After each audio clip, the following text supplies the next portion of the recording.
mirando desde mi balcón las transeúntes, haciendo de cuenta que estoy tomando apuntes. Y ella busca algo en su cartera y yo me digo, ya llegó la primavera. Y la maceta enfrente se llenó de brotes y allá abajo el barrio se llenó de escotes.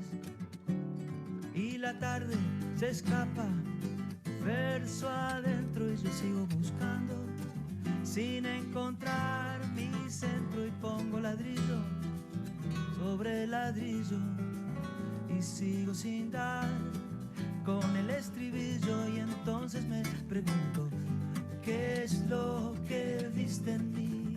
¿Qué es lo que te hizo abrir así tus miedos, tus piernas, tu calendario, las 7 puertas sagradas de tu santuario, la extraña luz de tu cámara oscura, el infranqueable cerrojo de tu armadura?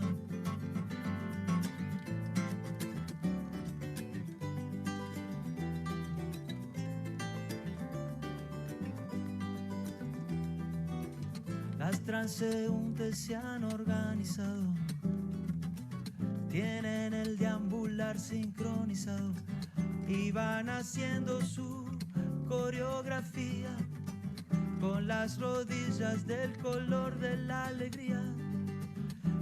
Cada farola tiene ya su bailarina y la banda viene entrando por la esquina.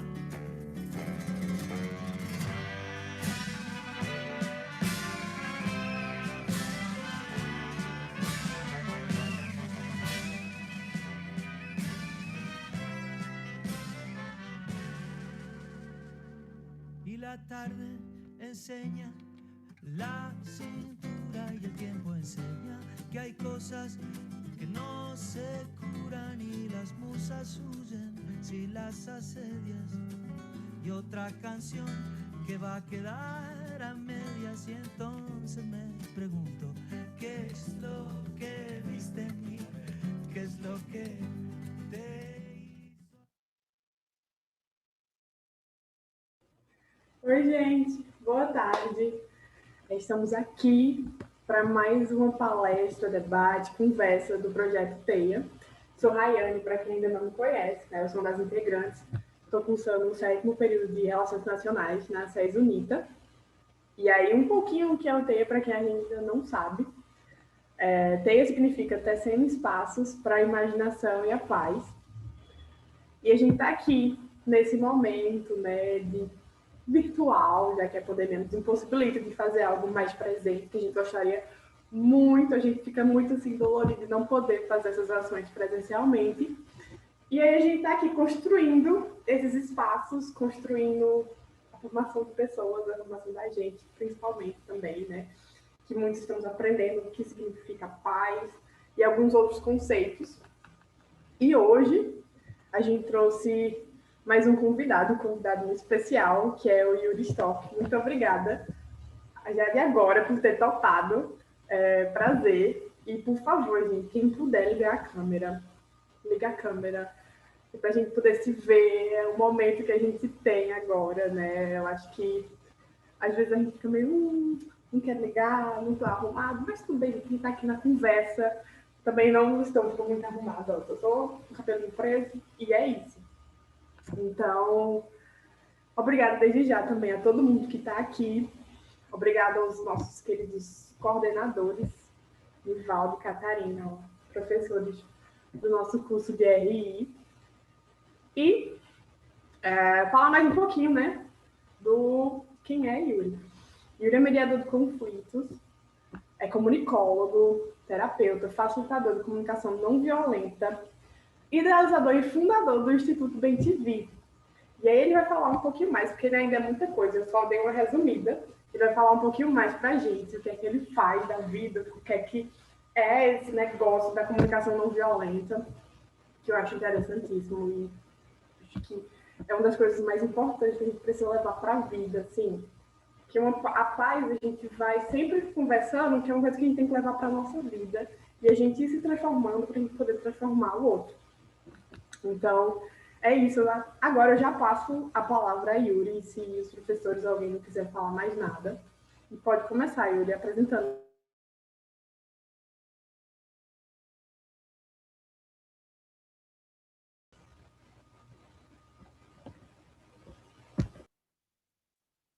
Boa tarde a todos. Catarina vai fazer uma abertura também ou já posso... Quer falar alguma coisa? Não, eu queria só te agradecer realmente por ter aceitado participar desse momento e dizer que a gente está muito feliz de te receber. Eu tive a oportunidade de te ouvir falando em outro momento e aí eu pensei, não, realmente vai ser excelente se a gente puder ter o Yuri com a gente e ainda bem que você topou, né, participar desse momento com a gente. Então, é uma honra, né, te ter aqui e estamos prontos para participar desse momento de trocas e tudo mais, tá bom? Era só isso mesmo. Mas pode seguir. Tá bom. Então, boa tarde a todos.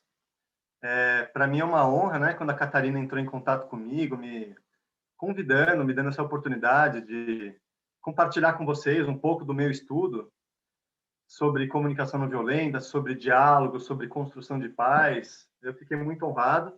Então, minha gratidão. Quero começar falando isso a Catarina, ao Nivaldo também, né, são os coordenadores dessa iniciativa, e Rayane também, né, tá ajudando nessa organização toda, e a presença de todos que estão aqui. Eu gostaria muito de ver o rosto de vocês, tá? É um pedido que eu faço. Quem puder ligar a câmera, eu me sinto mais numa sala, né? Já que a gente não está num ambiente presencial, pelo menos a gente se sentir parte de uma sala, né? A gente se vendo. Então, quem puder, né? Eu entendo que tem gente que por algum motivo não pode ligar a câmera, tudo bem, também não tem problema, tá? E gosto muito do sotaque de vocês. Vocês são de Pernambuco, né? É Pernambuco, né? Eu adorei o sotaque de vocês duas, tá? Eu me sinto muito bem com esse sotaque de vocês. Eu sou baiano, na verdade. Não parece, né? Meu sotaque é paulistano, porque eu cresci em São Paulo. Mas eu nasci em Salvador. Então tem alguma semelhança, né? O sotaque do baiano com o pernambucano. Mas vamos lá. Bom, quem sou eu? Eu não gosto de falar muito de mim, tá? Mas só para resumir um pouco minhas andanças para vocês. Um dos meus principais trabalhos hoje é como mediador de conflitos. O que faz um mediador de conflitos? Ele facilita o diálogo entre as pessoas, ele é um facilitador do diálogo. Então, esse é um campo de estudo para mim. Eu sei que é para vocês também, né? Esse curso que vocês estão fazendo é exatamente isso. Então, a gente é da mesma tribo. Eu me identifico muito com vocês, estamos juntos nesse estudo de como é que a gente faz para promover a paz. Já há muito tempo que eu tenho essa busca de espiritualidade, que eu percebo, eu observo pessoas com dificuldade de entendimento, de comunicação, sabe? Coisas de que, às vezes, quem está de fora olha aquela situação e fala, poxa, mas seria tão simples, olha, o que ele quer é isso, o que ela quer é isso, como é que eles não conseguem se entender? Então, faz muito tempo, desde a minha adolescência, que eu tenho essa percepção, sabe, de entender os dois lados, de ajudar, de alguma forma, as pessoas a se compreenderem. Às vezes, eu até era chato, né? Uma vez eu estava namorando com a minha atual esposa, né? E ela estava com uma treta com meu irmão, com a minha mãe, tinha uns conflitos lá na minha família. E eu queria conciliar, queria promover o diálogo entre a minha namorada e meu irmão, e eu até fui chamado a atenção por eles, que parecia que eu estava com uma atitude meio arrogante, sabe? De dando a entender que eles não sabiam dialogar e eu querendo ajudar eles. Então, até levei umas patadas já por conta disso, dessa minha atitude, às vezes até um pouco ansiosa, de querer promover o diálogo entre as pessoas, sendo que as pessoas não estavam querendo naquele momento, né? Mas, enfim, eu comecei a estudar isso, fiz uma formação de mediação de conflitos na Palas Atena, que é um dos maiores centros de cultura de paz que existem no Brasil. Eu considero que é um grande centro, né, de formação de pessoas, de estudos para a paz. E fiz uma formação também em direito sistêmico. Direito sistêmico, para quem não conhece, é o estudo das constelações familiares aplicadas à resolução de conflitos. Esse curso, quem trouxe para o Brasil foi o Sam Storch, que é meu irmão. Ele é o juiz que que trouxe pela primeira vez a constelação familiar para o âmbito judiciário. E hoje ele está muito conhecido, o direito sistêmico está muito conhecido, né? Esses conhecimentos da constelação familiar estão muito já sendo difundidos por muitas pessoas. Então, fiz uma pós-graduação nisso, em direito sistêmico. Enfim, já andei por alguns lugares aí e tenho feito trabalhos em escolas, em organizações, tenho atendido casais, famílias, né? Trabalhando em muitos cantos, trazendo esse conhecimento da comunicação não violenta. Agora, falando do tema mesmo, né? Do tema que vocês me chamaram para falar aqui, que é a comunicação não violenta, que é um dos aspectos centrais desse trabalho meu e de muitas pessoas de resolução de conflitos e de transformação de conflitos. Então, falando um pouco de mim, sou pai, né? Tenho 2 filhos, eu trago muito esse estudo também de como trazer a comunicação não violenta para dentro de casa, para a relação conjugal, para a relação entre pais e filhos. Tem, inclusive, cursos nessa área de como trazer isso, essa cultura de paz, para a relação dentro de casa, como trazer o diálogo para a relação dentro de casa. Enfim, eu sou um estudioso do tema.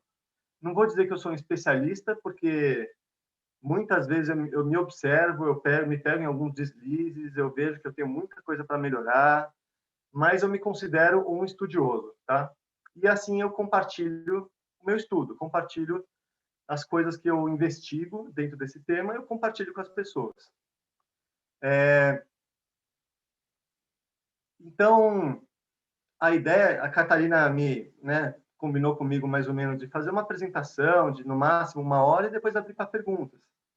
Então, eu vou falar um pouco, vou falar algumas coisas e depois eu quero interagir com vocês, né? Porque também não quero falar um monte de coisa sem saber o que vocês estão querendo saber. Porque eu imagino que vocês, assim como eu, também são estudiosos, também já têm uma busca. Vocês não são uma folha em branco. Vocês já têm um conhecimento, né? Então eu não quero chegar, às vezes, falando uma coisa básica, sendo que vocês já têm uma caminhada nesse sentido.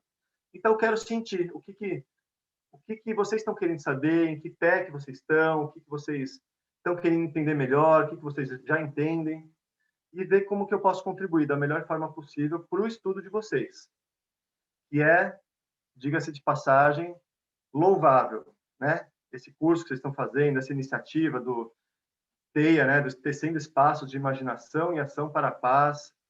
Olha, tiro o meu chapéu, eu acho que meus parabéns, eu quero que vocês sejam muito bem-sucedidos nessa iniciativa. Está muito alinhada com o meu propósito de vida também. Do Instituto Bem-TV, inclusive, né, que é um instituto que eu idealizei, que tem algumas iniciativas nesse sentido. Então, estamos juntos, somos parceiros, tá?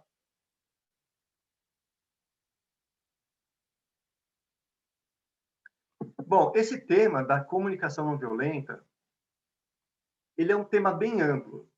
A gente pode abordar esse tema de muitas formas.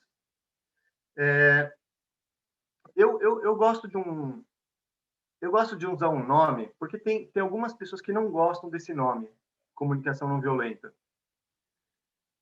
Eu acho o nome um pouco estranho também. Não é que eu gosto, na verdade. Eu gosto porque esse nome, ele evidencia, ele traz à tona, ele traz uma reflexão de que existe algo que é a comunicação violenta. E faz a gente pensar, né, algumas coisas. Existe algo que é a comunicação não violenta. E que a comunicação violenta promove violência. É uma semente da violência. E muitas vezes a gente olha situações de violência na sociedade, entre povos, entre nações, dentro das famílias, em relacionamentos íntimos. A gente vê situações de violência e a gente pode, equivocadamente, julgar uma das partes como culpada por aquele ato, por aquela situação, e a outra parte como vítima daquela situação. E E muitas vezes, o que acontece é uma relação de corresponsabilidade. Muitas vezes aquela violência já começou muito antes de acontecer um ato violento. Muitas vezes já começou por uma comunicação violenta, por um jeito de se expressar que promove um sentimento de vergonha, um sentimento de medo no outro, né? Então, esse nome me leva a refletir isso. Existe algo que é a comunicação violenta. Mas também eu gosto de tomar um cuidado para não confundir a cabeça das pessoas, porque a pessoa que criou esse corpo de conhecimentos, né, que foi o Marshall Rosenberg, que foi um psicólogo estadunidense que sistematizou esse conhecimento, que é a comunicação não violenta, ele não deu esse nome com essa conotação de que é o oposto de uma comunicação violenta, né? Que a comunicação não violenta é o contrário de comunicação não violenta. Ele não deu esse nome com esse significado, com esse objetivo. Ele deu esse nome como uma referência, uma homenagem ao conceito de não violência, que foi muito difundido por Gandhi, por Martin Luther King e outras pessoas, e que tem um outro sentido. Não é o oposto de violência. A não violência, ela implica num esforço consciente da gente combater todo tipo de animosidade que possa existir dentro de nós. A gente colocar um esforço consciente para combater essa animosidade. O que é essa animosidade? Esse sentimento de rejeição, esse sentimento de exclusão, de querer excluir aquele que nos oferece uma ameaça, aquele que nos oferece um perigo, aquele que provoca um sentimento de medo na gente. A gente querer se livrar dessa pessoa ou desse algo que representa uma ameaça para nós. Então, a não violência é um esforço de amor, a gente pode dizer assim, de amor, de compaixão, de compreensão, de aceitação. Então, tudo isso está dentro desse princípio da não violência. E outro dia eu estava lendo um livro sobre o Gandhi, sobre os ensinamentos do Gandhi, e eu vi uma coisa muito interessante, que o Gandhi ele explicava que a não violência acontece em 4 níveis. No nível físico, ou seja, a não violência... Não, desculpa. Isso, no nível físico, que é não ter nenhum tipo de violência física, de machucar, uma pessoa machucar a outra no nível físico, tá? Outro nível é o nível emocional. É a gente não sentir nada negativo em relação a outra pessoa. Olha que interessante, a não violência no nível emocional é a gente trazer essa consciência dos nossos sentimentos. A gente ter consciência de quando a gente tem um sentimento ruim em relação a alguém, uma raiva, por exemplo, e a gente combater esse sentimento. A gente nutrir dentro de nós um sentimento fraterno em relação às outras pessoas. Falei de 2 níveis, nível físico e nível emocional. Tem o nível da palavra. É a gente não falar mal das outras pessoas. Não falar mal do nosso inimigo. Ou seja, pode até existir um inimigo, uma pessoa que se coloca no lugar de inimigo meu, que queira causar dano a mim, né? Mas eu não me colocar no lugar de inimigo dessa pessoa. Eu não desejar mal para essa pessoa. Olha que interessante. Então, nutrir um sentimento de querer o bem às pessoas. E falar bem das pessoas, não falar mal das pessoas. E o 4º nível é o nível do pensamento. a gente não pensar mal do inimigo ou de quem quer que seja. Então, é algo muito mais profundo e muito mais refinado, assim, um refinamento do ser humano, do que simplesmente não bater em alguém, não fazer uma violência física. Eu vejo que é uma busca mesmo, é uma busca de espiritualidade, uma busca de desenvolvimento humano, pessoal, né? A gente conseguir desenvolver esse caminho da não violência na nossa vida, na nossa prática.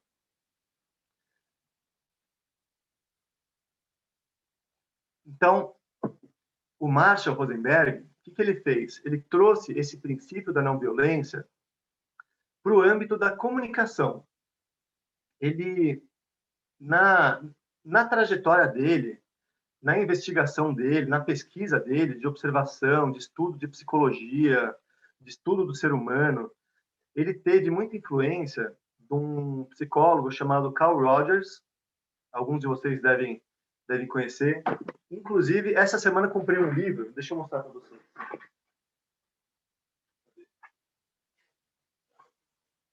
Só um minutinho, peraí.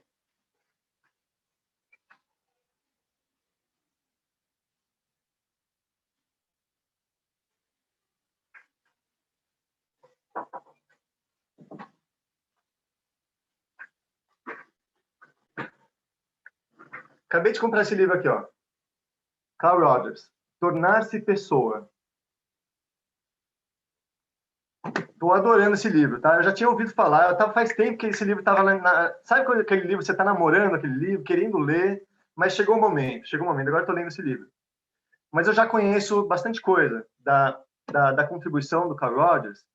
Ele foi um dos pioneiros da psicologia humanista, que trouxe esse viés da psicologia, da terapia, né, da psicoterapia, para o olhar humanizado do paciente.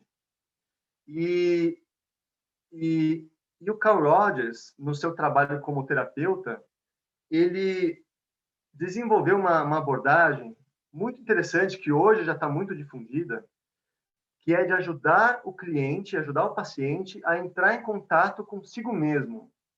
E como que ele fazia isso? Através da autenticidade, através da vulnerabilidade. Ele tinha uma postura, e é isso que ele ensina nesse livro inteiro, ele passa o livro inteiro ensinando isso, através da postura do terapeuta, ele criava um ambiente seguro para que o paciente pudesse ser quem ele é, pudesse aceitar os seus sentimentos, os seus pensamentos, as suas crenças, sem julgamento a si mesmo. Ele criava um espaço seguro de não julgamento, de aceitação do ser humano, com as suas fragilidades, com as suas fraquezas, com as suas negatividades, de tal forma que a pessoa se sentia à vontade para se ver, para se aceitar como ela é.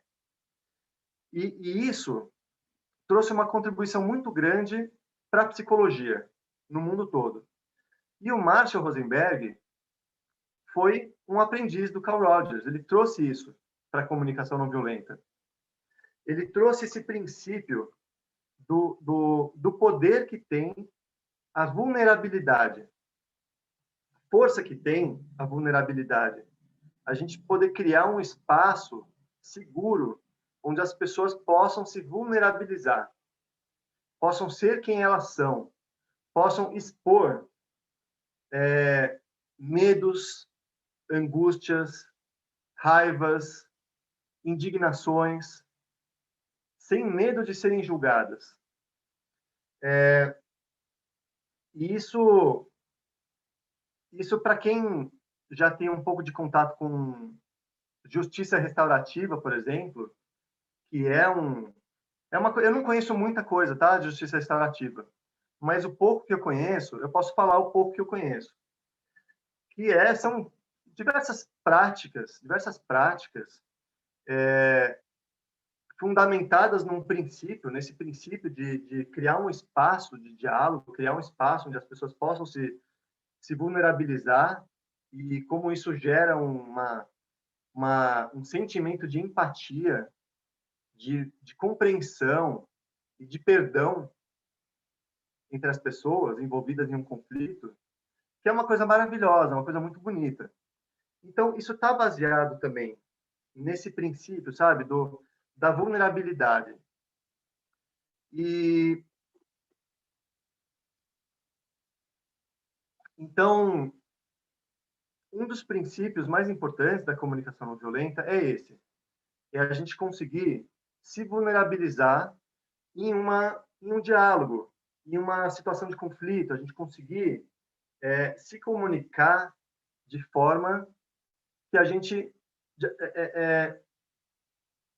se exponha, em alguma medida a gente se exponha.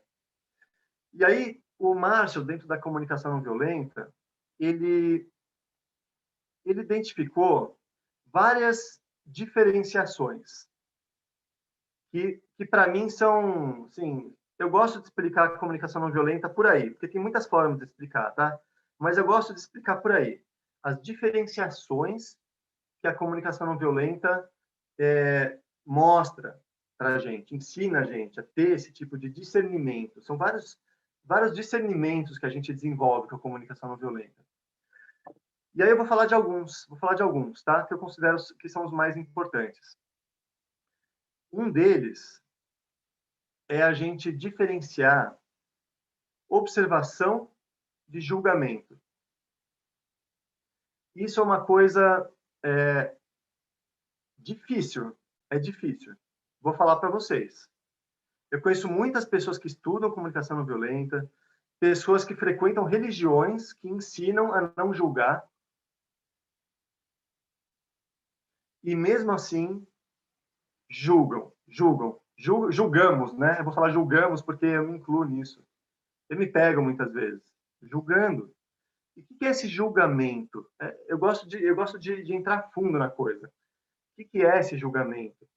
É quando a gente, dentro da forma como a gente enxerga a realidade, a forma como a gente interpreta uma situação, como a gente interpreta a atitude de alguém que fez algo que a gente não gostou, que fez algo que a gente não admira, algo que trouxe algum dano, que trouxe algum aborrecimento, é a gente interpretar isso com uma conotação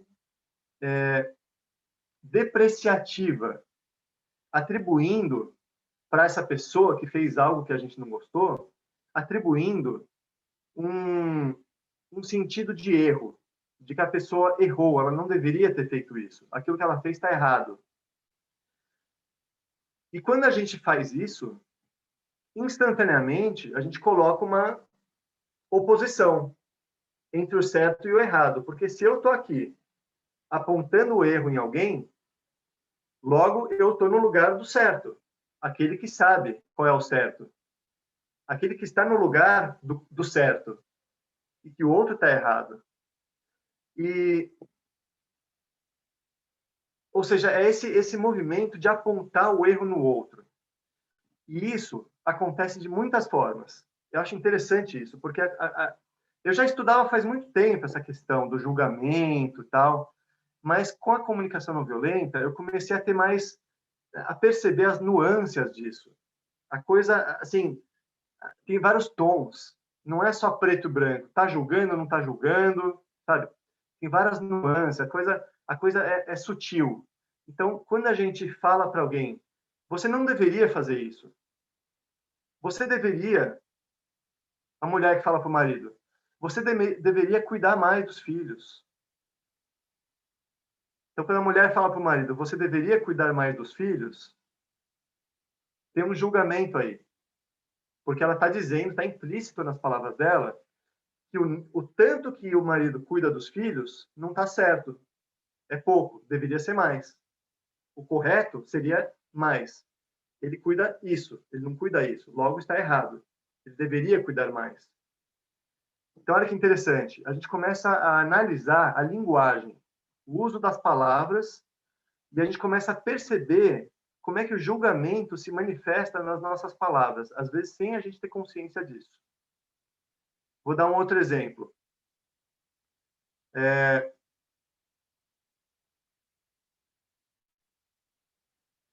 Eu lembro que eu estava fazendo um trabalho de graduação na época da faculdade, tá? Lá atrás. Fazendo um trabalho de conclusão de curso da faculdade, fiz faculdade de propaganda e marketing, e a gente estava fazendo um TCC na época. E eu tinha uma atitude assim mais concentrada, eu queria falar de gráficos, então a gente estava fazendo análise de marketing de um produto, alguma coisa assim. E eu querendo fazer gráficos e análises e tal, e o colega do meu grupo só fazendo brincadeira, descontraindo, falando besteira, e eu comecei a ficar nervoso com ele. Eu achava que ele estava muito distraído, tal, e as contribuições que eu estava dando eram as contribuições importantes para o trabalho. O que ele estava falando não era importante. E eu criticava muito ele por isso. Qual não foi minha surpresa quando chegou na hora de apresentar o projeto? O professor, o cara que estava avaliando, encontrou um monte de erro no que eu fiz.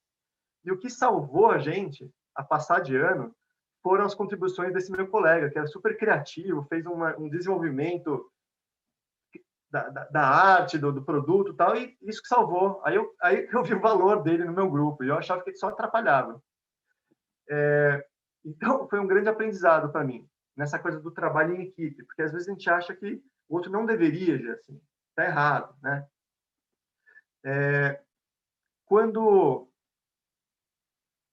Se uma pessoa, por exemplo, se um homem fala para uma mulher, ou se nem precisa falar para uma mulher, se ele desabafa com alguém, se ele fala com alguém, olha, a minha mulher é muito carente, ela precisa de mais de contato comigo, de intimidade, de conversa, é demais. Então, o que tem aí? Tem um julgamento também. Porque ele está dizendo que está demasiado. Então, está errado. Do ponto de vista dele, está errado. Deveria ser menos. Então, isso se aplica a muitas situações, tá? E aí, um dos caminhos de aprendizado dentro da comunicação não violenta é esse. É a gente distinguir fato de julgamento. Então, isso é muito difícil. Por que isso é difícil? Porque muitas vezes a gente traz com a gente sentimentos angustiantes, sentimentos desconfortáveis, de dificuldade de lidar com uma pessoa. Então, aquele sentimento de angústia, muitas vezes, turva o nosso pensamento. Ele tira a nossa clareza mental de conseguir perceber a realidade como ela é. Os nossos sentimentos ruins, eles fazem a gente enxergar a realidade de uma forma enviesada. Ele tira a nossa percepção da realidade. A gente começa a perceber de outra forma, de uma forma limitada. Então, por isso que é tão difícil a gente desenvolver essa habilidade de observar os fatos sem julgamento. Principalmente quando a gente está com raiva de alguma coisa. Pode perceber. Procura lembrar de uma situação em que você estava com raiva de alguém, porque alguém falou algo que te deixou com raiva, ou fez algo que te deixou com raiva, ou algum presidente da República falou algo que te deixou com raiva, um sentimento de indignação. É difícil, né? A gente só observar o fato sem entrar em julgamento. Por quê? Porque aquele sentimento de indignação turva o nosso pensamento. Então, eu gosto de dizer o seguinte: a comunicação não violenta, eu gosto de chamar de comunicação consciente. Tem muitas pessoas que dão esse nome, eu gosto de dar esse nome também. É uma comunicação consciente. Porque à medida que a gente faz um esforço de separar fato de julgamento e de fazer outras separações que eu vou explicar daqui a pouco também, né, de colocar em prática essas diferenciações, a gente vai trazendo consciência para as coisas que estão acontecendo. Consciência para o nosso pensamento, A gente começa a observar o nosso pensamento, a perceber, pela observação do nosso pensamento, a gente começa a identificar quando que o nosso pensamento não está condizente com a realidade. A gente começa através dessas diferenciações da comunicação não violenta, a gente consegue entrar em contato com aquilo que é mais importante numa relação. E aí isso já me leva a falar de uma segunda diferenciação. Eu estou falando de uma forma meio informal, meio pouco estruturada, porque eu estou me sentindo muito à vontade aqui com vocês, tá? Eu não me preparei para dar uma aula assim, passo a passo. Então, isso me leva a uma segunda diferenciação, que é a diferença entre sentimento e pensamento. Sentimento e pensamento. Qual que é a diferença entre sentimento e pensamento? Se eu falo, por exemplo, eu fui rejeitado. Eu fui rejeitado naquele dia que você falou tal coisa, eu me senti rejeitado. Então, quando eu digo eu me senti rejeitado, eu trago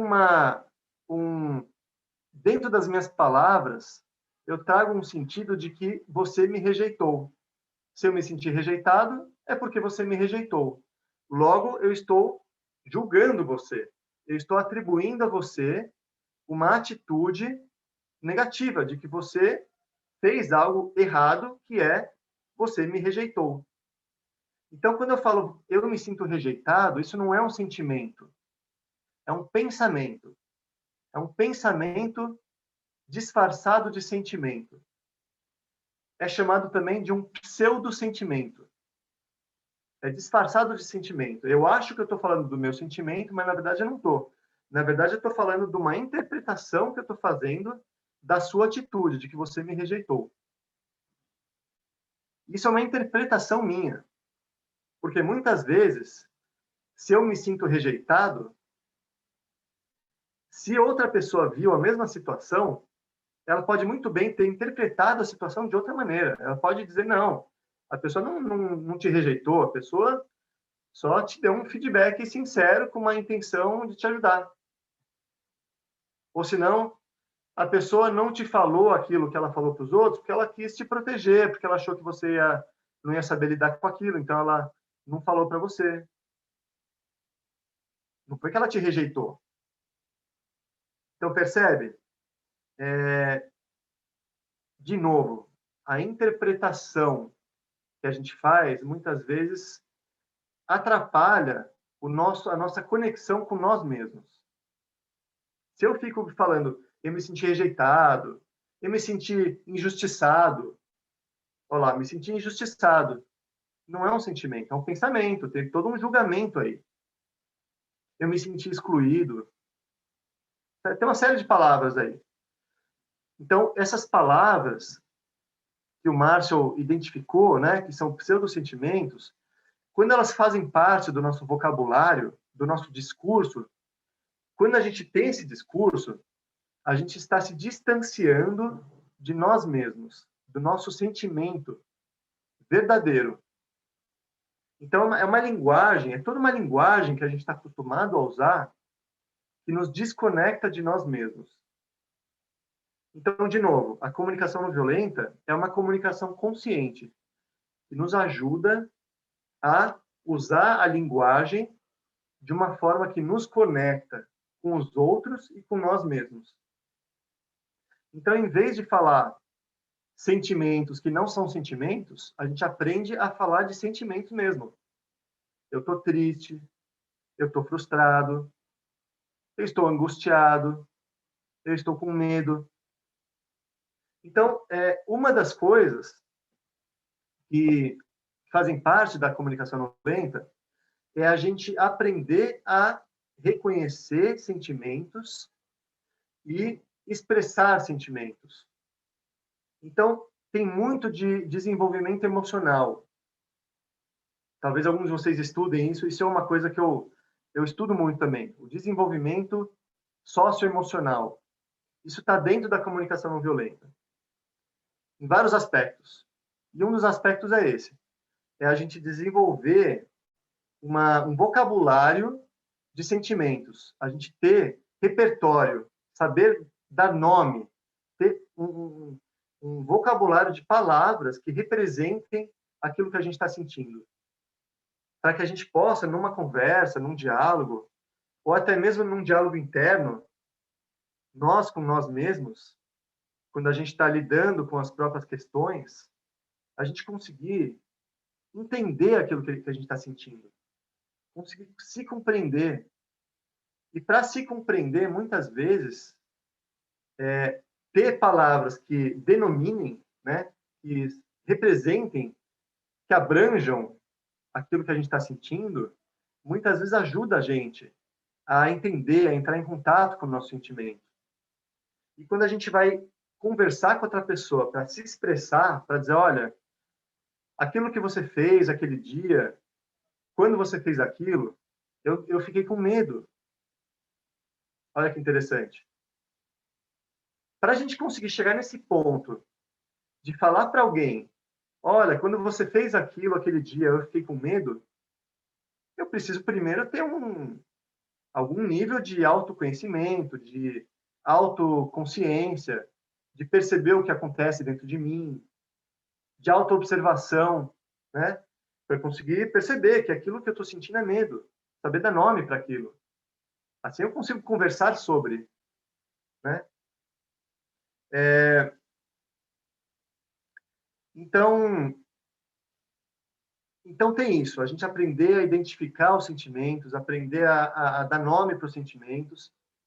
E tem outra coisa, à medida que a gente aprende isso, né, de conhecer os próprios sentimentos, de dar nome para os próprios sentimentos, a gente vai desenvolvendo uma sensibilidade, porque aquilo que a gente está denominando, que a gente está nomeando, que são os sentimentos, começa a fazer parte da nossa observação, começa a fazer parte do nosso campo de observação. A gente começa a observar a existência dos sentimentos.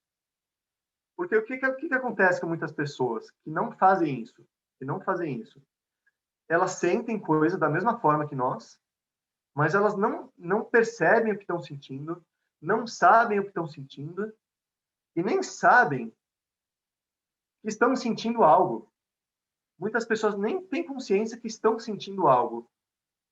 É algo que age por trás, como se fosse uma música ruidosa, barulhenta, influenciando o pensamento da pessoa, influenciando a atitude da pessoa, influenciando a forma como a pessoa enxerga o mundo, aqueles sentimentos, e a pessoa nem sabe da existência daqueles sentimentos por trás.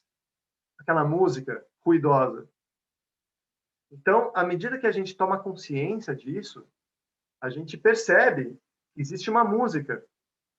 Eu estou usando essa metáfora da música porque eu vejo que é mais ou menos o mesmo efeito que tem. A música tem uma influência sobre o nosso humor, né? Então, sobre o nosso ritmo. Às vezes a gente está ouvindo uma música mais agitada, a gente começa a bater o dedo na mesa, no mesmo ritmo. Ou se a gente ouve uma música clássica, um violino, um piano, aquela música assim que penetra fundo no coração e que traz paz e harmonia e amorosidade, né? Então, tem uma relação direta.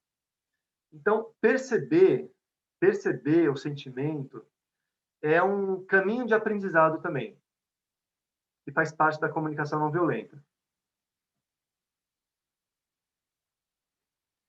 E à medida que a gente percebe isso na gente, a gente ganha habilidade de perceber isso no outro também. Olha que interessante, porque a gente só consegue reconhecer algo no outro quando a gente já conhece aquilo na gente. A gente precisa primeiro conhecer algo para depois reconhecer no outro. Não é à toa que esse reconhecer tem o conhecer dentro. É conhecer de novo, né? Então, se a gente já passou por uma situação em que a gente sentiu vergonha, constrangimento, e a gente sofreu com aquilo, e a gente trouxe aquilo para a consciência, a gente percebeu, refletiu sobre aquilo, percebeu, poxa, aquilo que aconteceu comigo me fez sentir vergonha. E a gente lembra como é que é esse sentimento de vergonha. Aí a gente está numa outra situação de vida em que a gente vê outra pessoa sentindo vergonha. A gente reconhece. Olha, a pessoa está sentindo vergonha. Por quê? Porque aquilo já é conhecido. Eu já conheço aquele sentimento. Então eu percebo aquilo no outro também.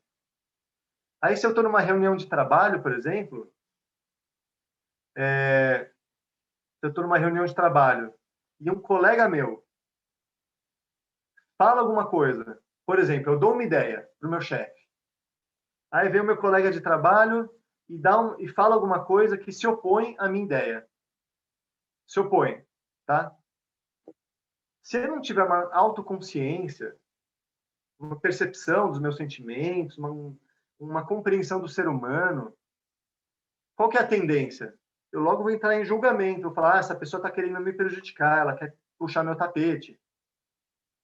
E pode até ser, tá? Não estou falando que não é. Pode até ser que a pessoa, no fundo, tenha uma intenção. Só que eu não vou entrar naquela coisa conflituosa com aquela pessoa. Eu vou compreender, por exemplo, que ela está agindo assim porque ela tem um sentimento por trás. Às vezes ela está com medo.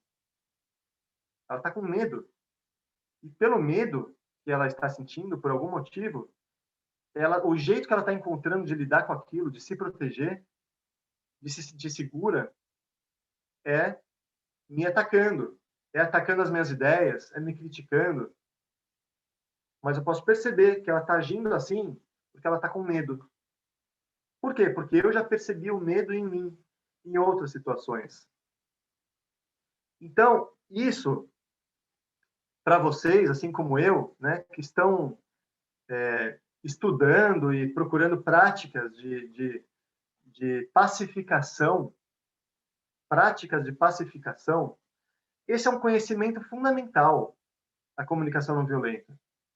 A gente compreender que por trás de um comportamento ruim, um comportamento conflituoso, um comportamento danoso, existe um sentimento. A pessoa está sendo movida por um sentimento. E por trás de um sentimento, existe uma necessidade.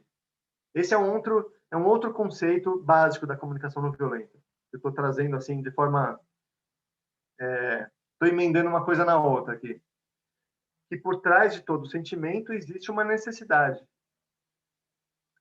Todo sentimento é movido por alguma necessidade. Então, como eu disse, a gente compreender o sentimento da pessoa, primeiro passo, né? Segundo passo, compreender a necessidade que está por trás daquele sentimento. Então, aquele medo que a pessoa está sentindo, por quê? Que necessidade que ela está querendo cuidar? Do que ela está querendo cuidar? E às vezes nem ela sabe que ela está querendo cuidar disso e por isso que ela está sentindo aquilo e por isso que ela está agindo daquela forma. Mas quando a gente estuda a comunicação não violenta, a gente pode já perceber, imaginar. Às vezes a gente não entende o que se passa na cabeça de uma pessoa, no coração de uma pessoa. Às vezes é uma coisa muito diferente da nossa realidade. Às vezes é difícil de entender. Mas a gente coloca um esforço consciente para compreender a pessoa. Para compreender o que a pessoa está sentindo. Para compreender o que ela está querendo cuidar. E a necessidade dela.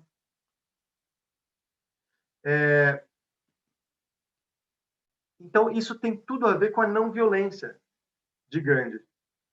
Porque esse processo, que é a comunicação não violenta, ele nos conduz, ele vem nos conduzindo a esse sentimento de não violência, a esse sentimento de empatia, de compaixão, de compreensão do outro. Por mais inimigo que possa nos parecer essa pessoa.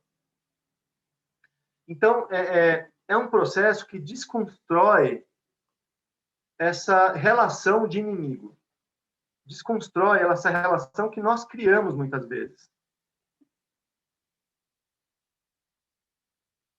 E muitas vezes nós criamos essa relação de inimigo. A gente se coloca num lugar de oposição, de polarização, de que o outro está do outro lado. Eu estou desse lado, o outro está do outro lado. É um contra o outro. Isso na política, isso na hora de decidir estratégias políticas e sociais, de educação, de saúde. Isso na hora de falar sobre vacina, não vacina. Isso na hora de falar sobre libera o comércio, não libera o comércio. Vocês sabem, né? Tanta polarização que a gente está vivenciando. E eu percebo isso. Às vezes eu vejo uma pessoa que pensa muito diferente de mim, mas eu já tenho algum treino, né? Nessa área, nesse conhecimento que é a comunicação não violenta. Então, eu já não fico julgando as pessoas, porque eu já entendo que aquela escolha que a pessoa está fazendo, aquela forma de pensar, está sendo movida por uma necessidade. A pessoa que acha um absurdo liberar o comércio, que acha que as pessoas deveriam ficar em casa porque a saúde em primeiro lugar, ela está com essa necessidade pulsando dentro dela, de segurança, de saúde. Ela não quer perder ninguém, ela está com medo. Então, aquilo fala mais forte para ela do que, por exemplo, uma necessidade de vida social, de convívio, de encontrar os amigos. Às vezes, ela não está precisando tanto assim, né? Aquela pessoa que acha que tem que liberar o comércio, às vezes, também está preocupada com a saúde, mas aquilo não está pulsando tão forte dentro dela quanto a necessidade de sobrevivência, do ganha-pão, de vender o produto dela, de fazer a economia girar, sabe? Aquilo está pegando mais para a vida dela. Então, tem umas coisas assim... Eu não cheguei a fazer uma estatística, tá? Eu nem sei se alguém fez uma estatística, mas eu tenho uma hipótese. Que, em geral, as pessoas que falam com mais convicção, assim, ó, tem que ficar em casa, não sei o quê, geralmente é quem está conseguindo viver bem em casa. Está conseguindo. Não está precisando tanto sair de casa. Agora tem muita gente que está precisando sair de casa. Então, eu estou só trazendo um tema polêmico, porque eu poderia trazer outros temas polêmicos, porque eu gosto de dialogar sobre isso, de mostrar que tem um sentido um determinado posicionamento. E tem um sentido outro posicionamento também. A gente pode, nos nossos espaços de diálogo, né? É isso que vocês estão estudando, né? O tecendo espaços de imaginação e ação para a paz. Tecendo espaços. O que é tecer um espaço? É a gente construir espaços de diálogo. Então, a gente entrar em contato, né? Eu ia falar uma coisa que era um posicionamento meu um tempo atrás, tá? Depois eu amadureci um pouco mais e vou falar como é que eu vejo hoje. Antes eu via assim esse negócio do julgamento como uma coisa assim, uma coisa errada. Então tá julgando, tá errado, a gente tem que aprender a não julgar. Eu continuo achando que o julgamento atrapalha a nossa vida muitas vezes. Mas eu amadureci, dentro do estudo da comunicação não violenta, eu entendi que, em vez de rejeitar o julgamento como uma coisa assim, ó, não pode, sai para lá. Então, eu estou excluindo o julgamento, não estou querendo nem lidar com ele, porque é uma coisa ruim. Em vez de fazer isso, deixa eu acolher os meus julgamentos, deixa eu tomar consciência dos meus julgamentos, deixa eu observar o meu pensamento. E aí tem vários exercícios dentro da comunicação não violenta, dentro dos cursos, dos workshops, tem exercícios que nos ajudam a tomar consciência do nosso julgamento, escrever no papel, por exemplo, aquilo que passa na minha cabeça, que julgamento que eu estou fazendo. E através desse julgamento, a gente estudar, entrar em contato com isso, para identificar que necessidade minha eu estou querendo cuidar que me faz ter aqueles pensamentos julgadores. Então, o pensamento carregado de julgamento, ele é, sim, um problema nos relacionamentos, nos conflitos, ele é um dificultador para a pacificação social, mas a gente pode aproveitar pode aproveitá-los para entrar em contato com aquilo que é o mais importante, e é aquilo que eu estou querendo cuidar, a minha necessidade, ou a necessidade de alguém que eu estou querendo cuidar. E eu posso entrar em contato com a necessidade do outro também. E aí, isso me leva a uma outra diferenciação, que eu nem ia falar, mas me veio agora emendando uma coisa na outra, que é a diferença entre poder sobre o outro e o poder com o outro. Olha que interessante. A comunicação não violenta desperta isso em nós. Essa atitude de poder com o outro. Porque o poder sobre o outro implica num uso de poder de uma pessoa que tem um poder a mais do que o outro, seja o pai com o filho, seja um professor com o aluno, seja um chefe com alguém da empresa, seja um policial com um bandido, enfim, alguém que tenha um poder, seja a mulher com o marido, seja o marido com a mulher, enfim, exercer o poder sobre o outro, exercer uma ameaça, fazer algo ou dizer algo que provoca medo, que faz com que o outro tenha um comportamento que a gente deseja, mas não é porque ele quer realmente, é porque ele está com medo do que vai acontecer. Isso acontece muito nas relações íntimas também. Uma pessoa colocar de uma forma a necessidade dela e provoque medo no outro do que possa acontecer.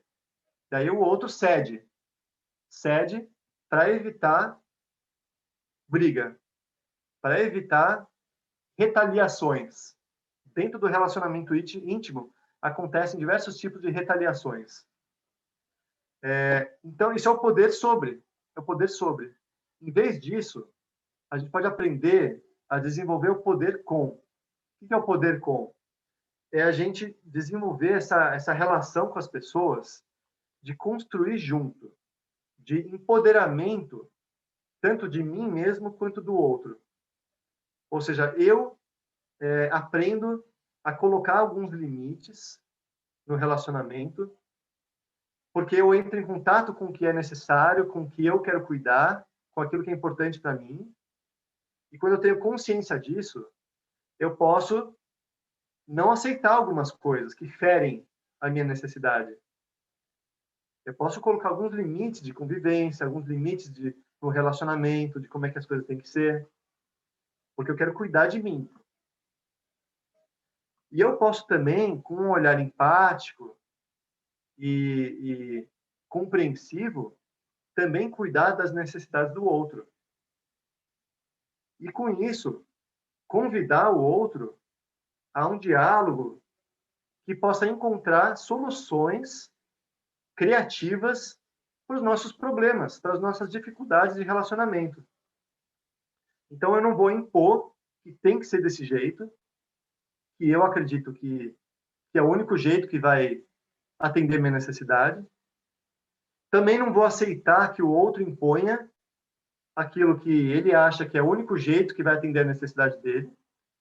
Não, eu vou conduzir o diálogo para um lugar de diálogo realmente, em que a gente possa se compreender, entrar em contato um com o outro e construir junto possibilidades em que eu esteja sendo cuidado e o outro esteja sendo cuidado.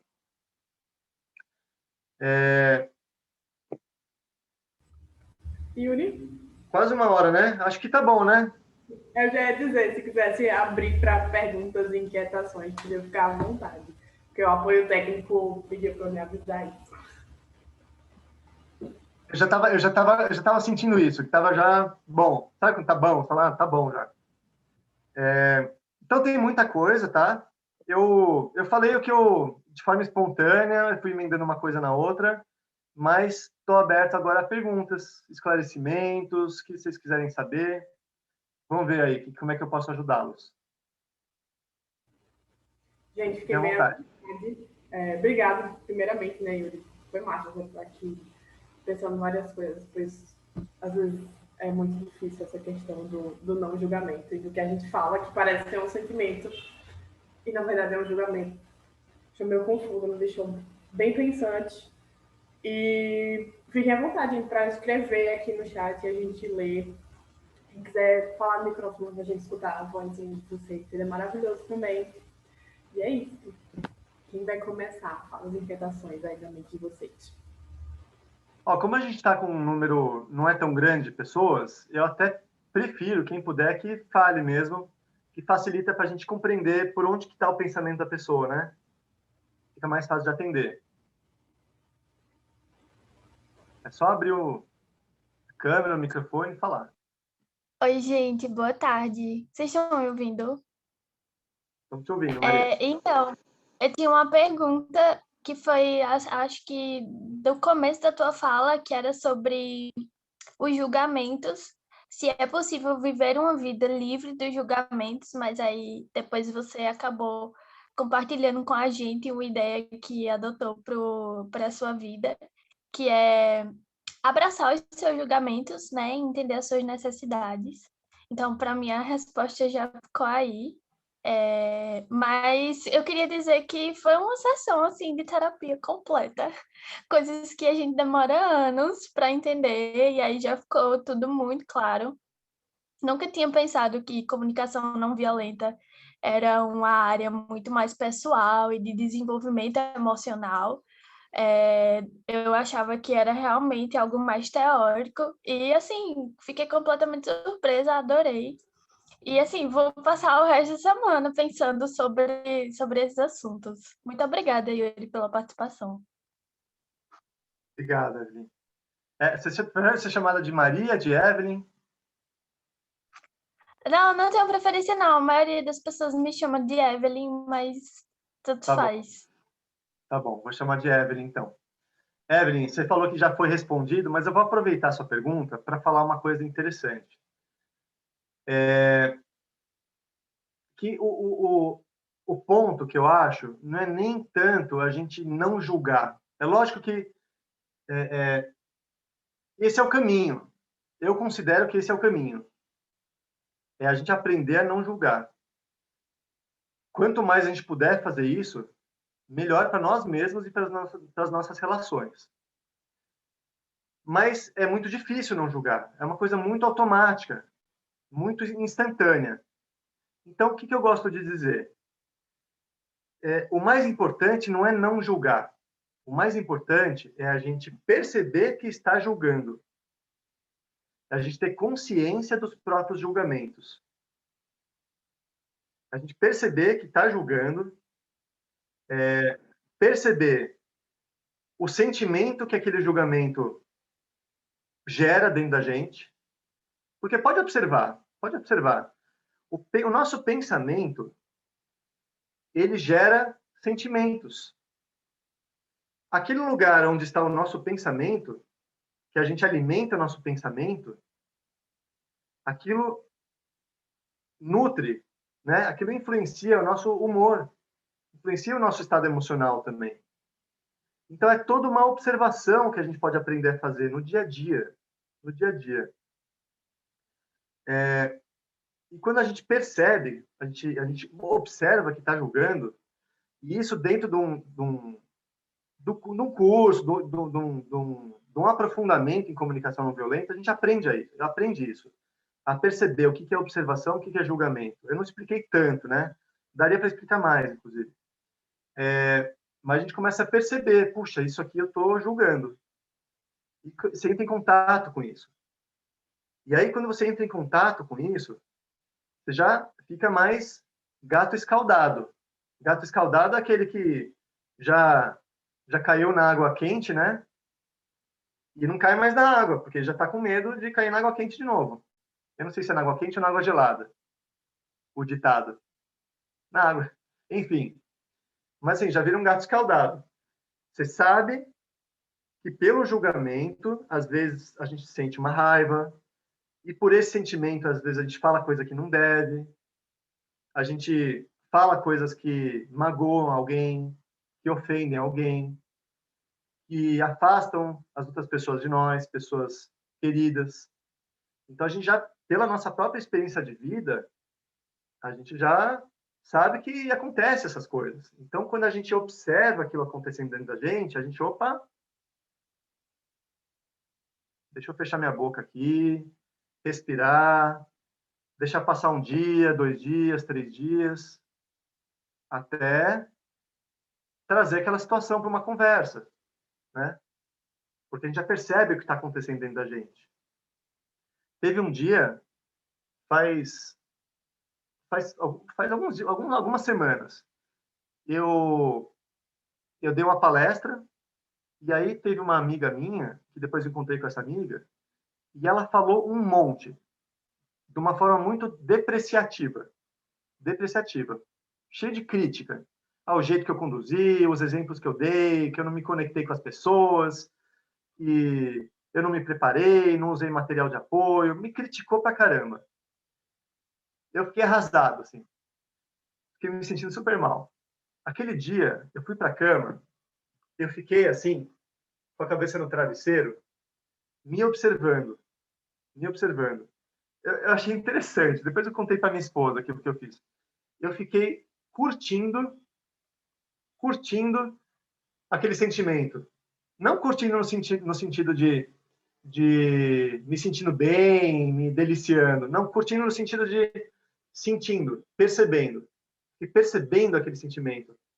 Aquela mistura de frustração, de vergonha, medo do que os outros vão pensar, de culpa porque eu não me preparei adequadamente para aquela palestra, de raiva da pessoa porque como ela pode falar aquilo, tudo acontecendo ao mesmo tempo. E eu fiquei sentindo aquilo e observando aquelas emoções acontecendo dentro de mim e os pensamentos.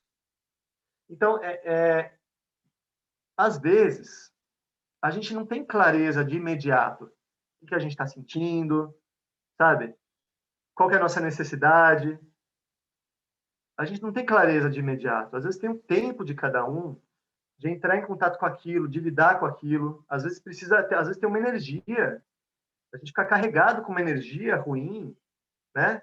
Quando acontece alguma coisa, e a gente precisa dar um tempo daquela energia, dar uma limpada, dar uma, sabe? Evaporar, para a gente conseguir entrar em contato consigo mesmo, desenvolver uma atitude de compaixão consigo mesmo, de compreensão consigo mesmo. Então, então é isso. Por que eu estou falando de observar o julgamento? Porque nessa situação eu fiquei me julgando também, me julgando e julgando a pessoa. Então, muitas vezes alguém fala alguma coisa me criticando, né? Qual que é a primeira reação? Julgar a pessoa por isso, pelo que ela está falando, que não tem nada a ver, que ela não sabe de nada. Me julgar porque eu sou um imbecil, porque eu também não sei de nada e, de novo, estou fazendo a mesma coisa, né? Tudo julgamento. Julgamento ao outro, julgamento a si mesmo. Então, é a gente perceber a presença do julgamento e a gente aprender com ele. Aprender com ele. Esse que é o ponto. Não é a gente... Você falou abraçar, né? Não é abraçar no sentido assim, eu julgo mesmo e é normal, é humano, então eu vou continuar julgando porque a vida é assim mesmo. Não. É a gente abraçar no sentido de... Eu acho que foi esse sentido que você quis dar, né? É abraçar no sentido de acolher, falar, vem cá, meu filho, vem cá, eu te vejo, eu te escuto, eu te compreendo, vem cá, julgamento. Observar o julgamento e aprender com ele. Ele faz parte de nós, né? Mas o objetivo não é a gente ficar alimentando o julgamento, dando mamadeira para o julgamento, não, no nosso colo. É a gente acolher, mas para a gente se transformar, porque eu vejo que o caminho de evolução do ser humano é a gente julgar menos, ter mais empatia, ter mais compreensão. pelo nosso semelhante, ter mais amor pelo nosso semelhante, amor ao próximo. Então é isso. Quem mais? Acho que Nival botou umas palminhas aí na tua fala, e eu também, assim, realmente, essa questão da gente não, de abraçar, de entender, não de, tipo, vou julgar mesmo várias vezes, e é isso, realmente. Vou ler aqui um comentário no chat. Depois eu quero falar, viu? Certo, professor. Depois do comentário. Beleza. Tem um comentário e uma pergunta do Felipe Valente. E ele fala assim: muito obrigado por toda a fala, Yuri. Excelentes colocações. Você mencionou a importância de ter um vocabulário de sentimentos para poder identificar, entender e transmitir o que se está sentindo. Como fazer quando, na tentativa de comunicar tal sentimento, o interlocutor não consegue compreender o tal sentimento? É por uma falha na minha comunicação? E como criar vias de comunicação mais efetivas e mais autênticas entre as duas partes? Tá, legal, boa pergunta. O Felipe, né? Isso.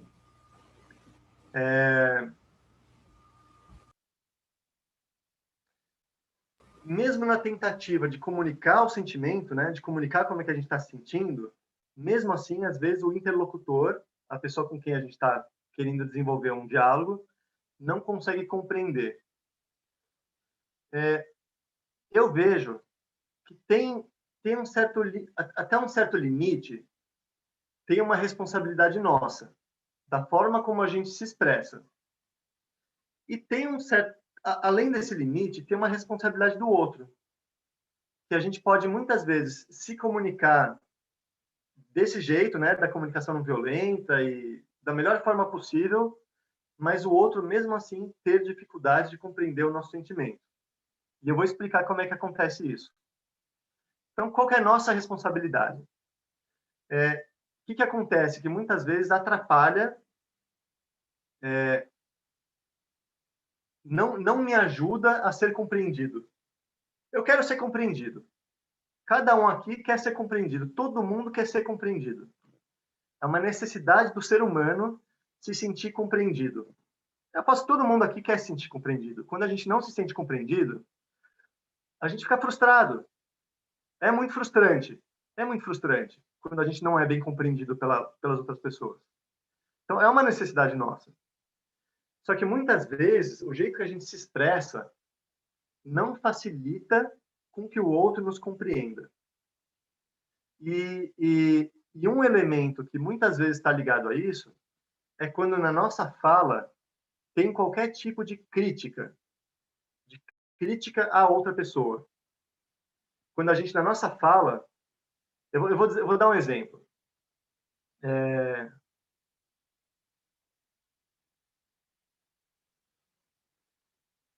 Se eu estou numa reunião com o Nivaldo, tá? Então, numa reunião de trabalho com o Nivaldo, tomando uma decisão estratégica do grupo, alguma coisa assim. E ele fala alguma coisa que eu fico com muita raiva. Aí depois eu falo, com raiva, eu falo: pô, Nivaldo, aquilo que você falou me deixou com muita raiva. Será que vai ajudar ele a compreender o meu sentimento?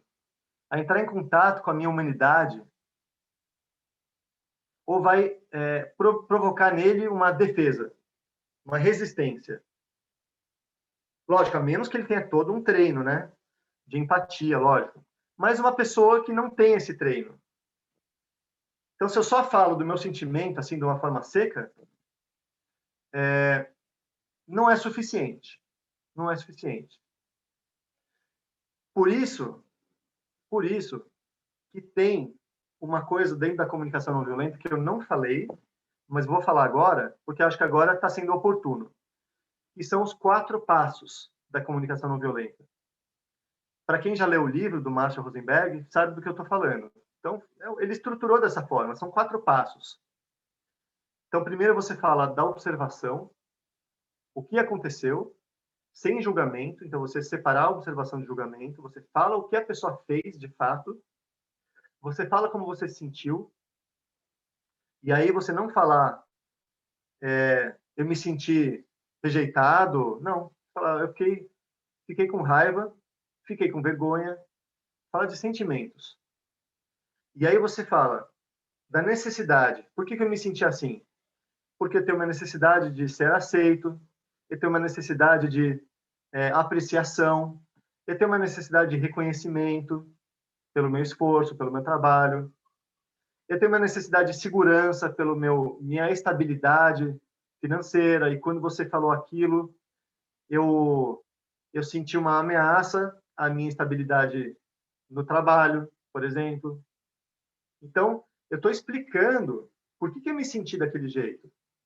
Porque eu tenho uma necessidade que não foi atendida naquele momento, uma necessidade que foi de alguma forma ameaçada por aquele comportamento da pessoa, ou que eu interpretei dessa forma, né?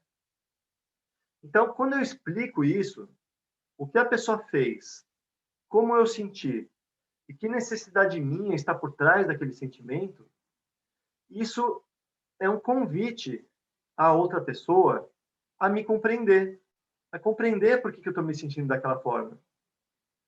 Porque quando eu falo da minha necessidade, de novo, olha que interessante, pela minha linguagem, pelo uso das minhas palavras, eu estou mudando o foco. Eu estou mudando o foco da minha atitude, da minha conversa. Eu não estou atribuindo a responsabilidade no outro pelo que eu estou sentindo. Eu estou atribuindo a responsabilidade a mim mesmo. A minha necessidade que não está sendo atendida, que de alguma forma está sendo ameaçada, e que por isso, e também pela interpretação que eu fiz das coisas, pelo jeito como eu enxerguei aquilo, é que eu estou sentindo aquilo. Então eu estou puxando para mim a responsabilidade. Quando eu puxo para mim a responsabilidade, eu tiro do outro o peso. Eu não estou colocando peso no outro. Você me fez me sentir assim. Aquilo que você fez me causou dor. Aquilo que você fez me prejudicou. Eu estou falando aquilo que você fez serviu de gatilho, de estímulo, para despertar um sentimento em mim. Só que você não é responsável por isso. Eu sou responsável. É essa dinâmica toda que acontece dentro de mim, entre necessidades, julgamentos, crenças e sentimentos que acontecem dentro de mim, é que me fazem me sentir desse jeito. Não é aquilo que ele fez ou deixou de fazer. Então, esse passo a passo que o Marshall trouxe na comunicação não violenta, ele naturalmente vai tirando a gente, vai nos tirando desse lugar de culpar o outro, de cobrar do outro, de cobrar algo do outro, de exigir algo do outro, de reivindicar algo do outro, de reclamar do outro. Ele nos tira desse lugar, porque a gente vai, pela nossa linguagem, a gente vai desenvolvendo a nossa própria percepção das coisas. E chega um ponto que a gente não precisa nem seguir esse passo a passo. Já é uma coisa natural, a gente já percebe que aquele sentimento que a gente tem não é por culpa do outro. É essa dinâmica toda interna nossa. Então, quando a gente se expressa dessa forma, isso é muito mais eficaz para convidar a pessoa a compreender o nosso sentimento do que se a gente não se expressa dessa forma. A gente fala só de uma forma seca. Você me deixou com raiva. Você me fez me sentir vergonha. Você me causou vergonha naquela reunião. Você me causou vergonha lá. Você é culpado pelo fato de eu ter sentido vergonha. Então, é uma abordagem de comunicação que ajuda a criar essa ponte de uns compreenderem os outros. E isso tem a ver com o que o Felipe falou também aí no chat, de como criar vias de comunicação mais autênticas. Autênticas. Porque quando eu falo do meu sentimento, da minha necessidade, eu estou sendo autêntico, eu estou falando de mim. É isso, e essa é a definição de autenticidade dentro da comunicação não violenta. E aí eu vou fazer uma outra distinção, tá? Outra distinção. É a diferença entre sinceridade e autenticidade dentro da comunicação não violenta. A sinceridade é a gente falar tudo que pensa. Acontece que nem tudo que a gente pensa é útil, é construtivo. Muitas vezes o que a gente pensa seria melhor não falar. Não vai ajudar a pessoa a nos compreender, não vai ajudar a pessoa a empatizar com a gente, não vai ajudar a pessoa a compreender o nosso lado, não vai ajudar a gente a compreender o lado do outro, porque quando a gente fala, o nosso discurso, a nossa linguagem vai moldando o nosso pensamento, vai moldando a nossa percepção de mundo. A nossa linguagem constrói a nossa percepção de mundo. Então, dependendo da forma como a gente se expressa, a gente tende a ficar pensando daquele jeito. De um jeito coerente com o que a gente falou, com o que a gente pronunciou. Então, falar de si, que é essa autenticidade, é diferente da sinceridade. A sinceridade, a gente fala o que pensa, e muitas vezes o nosso pensamento está carregado de julgamento, de crítica, de censura, censurando o outro, de que o outro não deveria ter feito isso, de que o outro não deveria ser assim. Ele está errado por ser assim, do jeito que ele é. É um tipo de censura isso. Né? Então, isso é sinceridade. A gente falar tudo o que pensa. A autenticidade não é isso. A autenticidade é a gente falar sem julgamento, a gente falar do fato, observando o fato, falar do nosso sentimento, falar da nossa necessidade. E a gente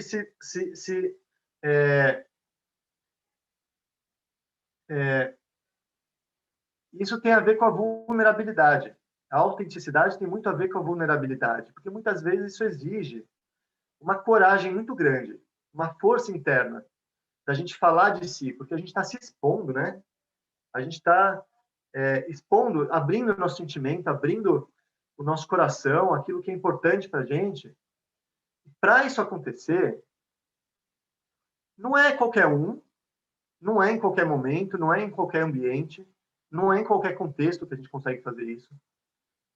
Porque para a gente se vulnerabilizar dessa forma, a gente está se expondo.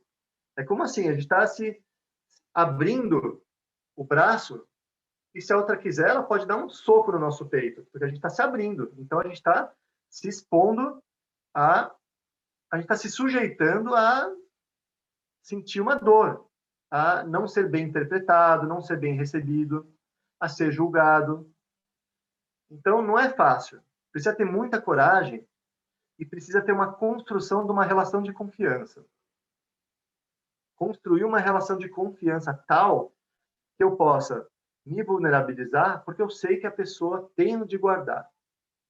Ela tem onde guardar aquilo que estou expondo para ela. E tem ambientes que não tem essa relação de confiança. Então, é difícil. Então, nas relações mais próximas de convivência, a gente pode construir essa relação de confiança com as pessoas, para que a gente possa sempre, na medida do possível, se expor o sentimento, expor a necessidade, se vulnerabilizar. E é muito interessante como isso tem uma força. É o poder com o outro. De novo, estou trazendo esse conceito, poder com o outro. A partir de um lugar de vulnerabilização, de um espaço de confiança, a gente ganha um poder muito grande com o outro. O poder de melhorar o nosso relacionamento, melhorar a nossa compreensão, melhorar a nossa interação, a nossa convivência. Esse é o poder com o outro. Então é isso. Muito bom. Nivaldi queria fazer um comentário. E eu vi duas mãozinhas levantadas que abaixaram. Não sei se querem falar ainda ou passou o pensamento. Mas foi Maria Clara e Catarina. E eu acho que por causa da hora você podem ter as falas, né, os comentários, e Yuri fazer a sua fala final, né, para poder liberar vocês, se a gente ficarem muito presos por aqui. Certinho? Combinado, Yuri? Então só vai falar, não vai mais ter pergunta? Eles têm pergunta e comentário, não sei o que é que eles vão falar, né? Tá bom, vamos Tem ver. 3 pessoas ainda para falar contigo. Tá bom. Obrigado, Rayane. Obrigado, Yuri. Não é uma pergunta, é só um comentário. E, algumas coisas, alguns pontos que eu vi aqui, então, são muitos, mas eu vou deixar os outros para as outras ocasiões. A importância desse crescimento pessoal e desse conhecimento pessoal, né? Acho que quanto mais a gente se conhece, mais a gente cresce, e quando a gente cresce, a gente cresce também no relacionamento com os outros. E isso faz parte daquelas competências socioemocionais que nem sempre a universidade está preparada para oferecer, mas que são essenciais para qualquer processo de crescimento e de conhecimento pessoal. E ainda bem que nós aqui, né, sem humildade, estamos proporcionando esse espaço de conhecimento e crescimento pessoal. E a segunda coisa, assim, rapidinho, que eu tô aprendendo demais, sabe, nesse laboratório TEA, Yuri.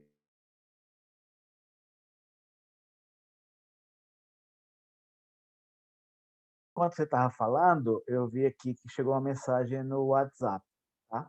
Eu estava num grupo aqui de estudo, sabe, um desses grupos aí da vida, e aí a mensagem chegou: fulana removeu você. Aí eu digo, putz, removeu? E aí nasce aquele sentimento, né? Aí, quando eu estava ouvindo você falar, eu digo, peraí, antes de alimentar qualquer sentimento negativo, vamos olhar o grupo, né? Eu fui olhar o grupo e vi que algumas mensagens atrás tinha uma mensagem dela que dizia: olá a todos, etc. Concluímos o nosso trabalho e vamos desativar o grupo. Se alguém tiver algum comentário, etc., etc., até o dia tal. E aí, depois isso aqui. Por que eu queria dizer isso? Porque confirma tudo aquilo que você falou, né? É uma coisa simples, até banal, mas que confirma tudo aquilo que você falou. Que isso é uma coisa que a gente pode aplicar, né, em qualquer situação que a gente está em qualquer momento. Obrigado, cara. Vamos ver se a gente ainda se cruza por aí.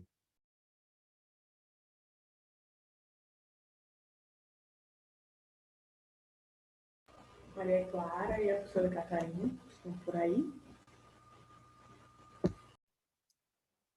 Eu não sei se a Maria Clara quer falar antes. Pode falar primeiro, Catarina. Fica à Tá vontade. certo. Obrigada, Maria Clara. É uma pergunta, na realidade. Eu queria um pouco trazer assim para a nossa realidade, ou pelo menos aquilo que a gente deseja realizar com o nosso grupo daqui para frente, que é a atuação no ambiente escolar também. Então, a gente tem esse desejo, né? No momento da pandemia, a gente ainda não sabe como que isso vai acontecer, mas é o futuro aí, né? Está no futuro. Então, assim, eu queria um pouco entender como que a gente traria a CNV para as crianças, né? No ambiente escolar, ou crianças, adolescentes, enfim. Inclusive porque a gente sabe que a nossa formação, pelo menos a minha, assim, quando eu vejo, a gente não foi ensinado tanto diretamente essa questão da identificação dos sentimentos, da separação entre o julgar e o observar. São todas coisas que a gente, enfim, cresceu fazendo de uma certa maneira e que a gente depois, com a CNV, aprende outras formas. Mas aí como que... Porque a mudança social passa também pela mudança das crianças, dos adolescentes, enfim. E como que a gente pode atuar nesse nível, né? Como que a gente traduz esses princípios para as crianças, vamos dizer assim, ou para os adolescentes. Seria mais ou menos isso. E aí, agora a Maria Clara pode falar.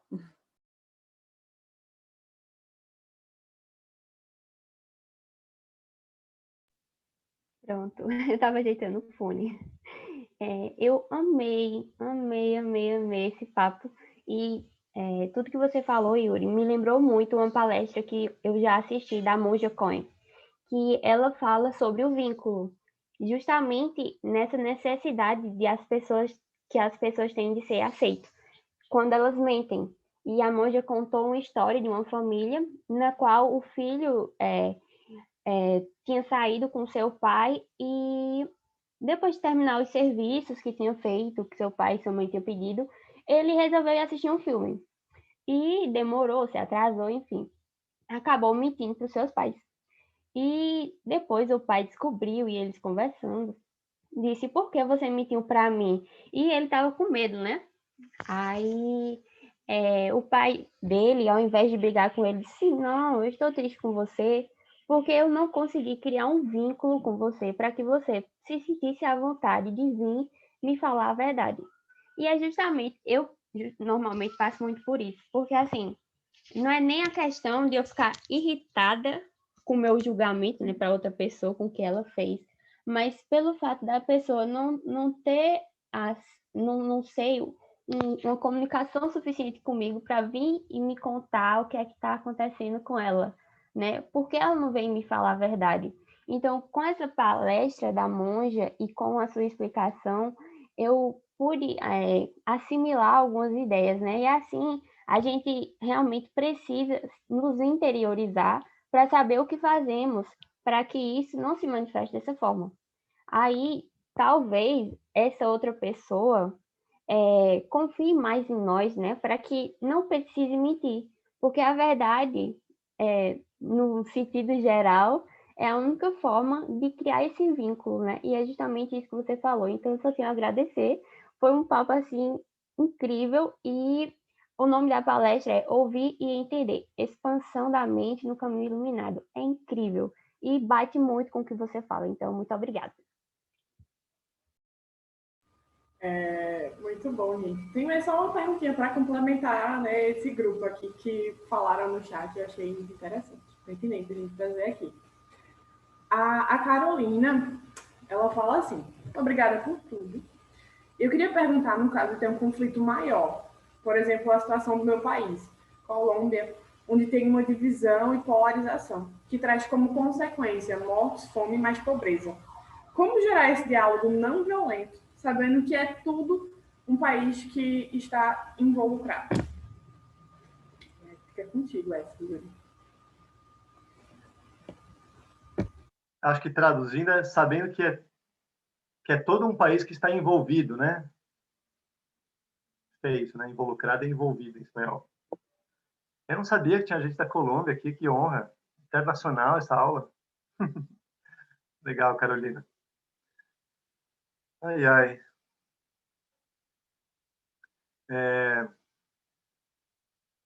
Vamos lá, a primeira pergunta, tá? A primeira pergunta: como trazer a comunicação não violenta para as crianças?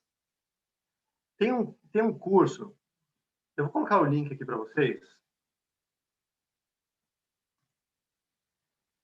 Quem tiver interesse, esse curso aqui, que é um curso que está gravado, bem estruturado, que é como falar para seu filho ouvir, onde eu trago bastante como trazer a comunicação não violenta para a relação com os filhos, a comunicação não violenta e a disciplina positiva. Então, eu falo sobre como lidar com os próprios sentimentos, sobre alternativas ao castigo, como colocar limites sem usar violência, como compreender as necessidades humanas das crianças que estão por trás dos comportamentos que às vezes são considerados negativos, como a gente ajudar o filho a lidar com os sentimentos. Então, como a gente incentivar a cooperação, como a gente convidar o filho a colaborar por amor e não pela dor. Não por uma obediência, pelo medo de apanhar, por um medo do que possa acontecer, e sim por um sentimento de querer contribuir. E tem também uma parte que eu falo sobre como libertar as crianças do desempenho de papéis, que eu mostro bem profundamente como que a imagem que a gente tem da criança influencia a forma como a gente lida com a criança, e isso influencia a forma como a criança se vê. Ou seja, a imagem que a gente faz da criança acaba sendo determinante para a imagem que ela faz de si mesma. E como isso constrói a realidade dela. E como que a gente faz para mudar essa chave? Então, tem muita coisa, tá? E tem muitas outras coisas que dá para a gente falar nesse tema, de como trazer a comunicação não violenta para crianças. Uma das coisas que eu acho mais básicas, mais fundamentais, é esse aprendizado a respeito dos próprios sentimentos. A gente ensinar as crianças a lidarem com os próprios sentimentos. Então, isso a gente nem precisaria chamar de comunicação não violenta, a gente poderia chamar só de educação emocional, por exemplo. É que a coisa está tão junta, né? Está tão próxima. Mas isso é uma das coisas que fazem parte do trazer a comunicação não violenta para as crianças. E isso pode acontecer tanto em momentos em que a gente fala sobre algo que não é necessariamente o que está acontecendo na hora, por exemplo, através de jogos, brincadeiras, que a gente possa ajudar as crianças a desenvolverem vocabulário, a desenvolverem repertório para identificar sentimentos. Como pode acontecer, e que eu acho que é o mais proveitoso, que mais realmente gera aprendizado de verdade, que é na hora que está acontecendo situações de conflito, ou uma situação de dificuldade, uma situação de medo, uma situação de tristeza, de luto, né? em que a criança está sentindo algo de forma mais forte, mais evidente, e a gente aproveita aquela situação para falar sobre isso, para falar sobre aquele sentimento. Quando a gente aproveita um conflito que está acontecendo na escola para fazer um círculo de diálogo, em que a gente cria um ambiente seguro para que as crianças ou jovens falem sobre aquilo que está acontecendo, sobre aquilo que aconteceu, sobre como cada um se sentiu quando aquilo aconteceu. Então, a gente aproveita uma situação real como uma oportunidade para trabalhar o conflito. Para mim, isso é trazer comunicação não violenta para a escola.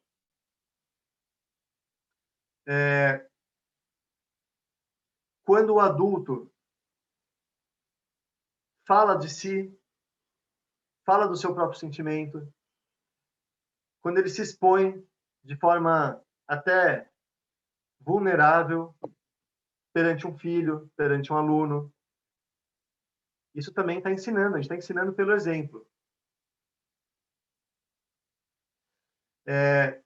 Teve uma vez que eu estava jantando, né? E eu tenho um costume que algumas mulheres podem julgar, né? Podem me criticar por isso, ou homens também, né? Mas eu gosto de usar roupa velha. Gosto de usar roupa velha. Às vezes eu uso a camiseta até ela chegar a ter rasgo nas costas. Eu gosto de usar de pijama. Eu não estou muito preocupado com isso. Mas a minha esposa não gosta. Ela já vai logo tomando uma atitude, né? E aí outro dia eu encontrei uma camiseta minha muito querida, encontrei no chão, virou pano de chão, sem o meu consentimento. Mas eu já aprendi a lidar com isso. Depois de 15 anos de casado, eu já aprendi a lidar com isso, já consigo ficar em paz com isso. Ela simplesmente pega e transforma em pano de chão. Tudo bem. Isso me força a renovar meu guarda-roupa. Mas, enfim, teve um dia que eu estava jantando com as crianças, né? Eu tenho 2 filhos, a gente estava tomando sopa. E minha esposa chegou, enfiou o dedo num buraquinho que tinha na minha camiseta e rasgou. Mas eu fiquei muito irritado com aquilo. Eu fiquei muito irritado. Eu achei uma coisa muito invasiva, muito, muito invasivo. É como assim, tem um espaço, né? Um espaço de energia que a gente tem no nosso corpo, e aquilo invadiu o meu espaço.